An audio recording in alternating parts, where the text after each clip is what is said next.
Das sind die Einzigen, die etwas machen können. Bitte, kommt. Es ist gleich zu spät. Ursula, bist du am Telefon?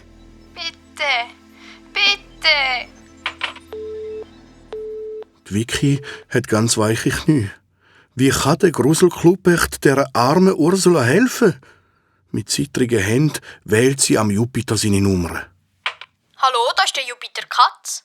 Hi Juppie, ich bin's die Vicky. Sie hat wieder angerufen.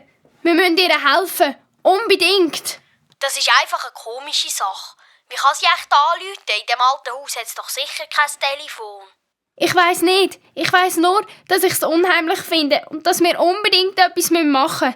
Ich finde, wir gehen jetzt gerade noch mal in die Villa. Also gut, ich komme gerade auf mein Velo. In etwa 20 Minuten bin ich dort. Ja, ist gut. Ich und der Nick fahren auch gerade los. Bis nachher. Tschüss. Tschüss.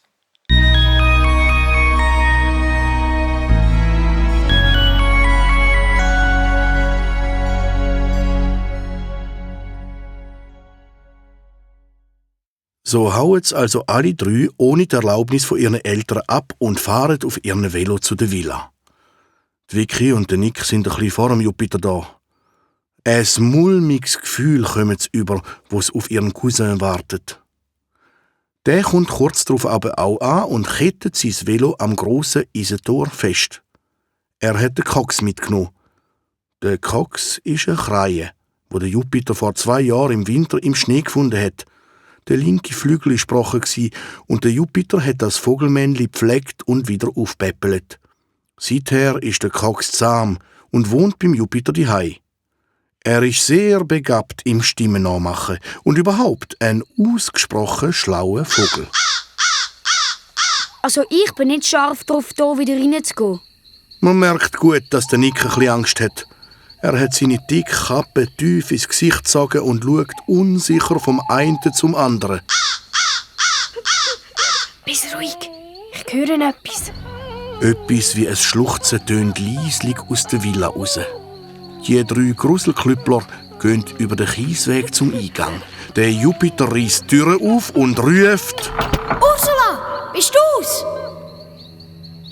Das Schluchzen hört auf. Sollten wir echt Ursula ihre Eltern holen? Der Jupiter lässt gar nicht zu. Er ist sicher, dass die Ursula nicht weit weg sein kann. Darum geht er langsam, aber bestimmt in die Grosshalle rein. Und zumal schreit der Jupiter laut auf. Der Nick hat jetzt eine grössere Taschenlampe mitgenommen. Er nimmt sie vor und zündet in die Richtung vom Jupiter. Um den Jupiter ist es schwarz und tausende Tiere wimmeln ihm um den Kopf herum.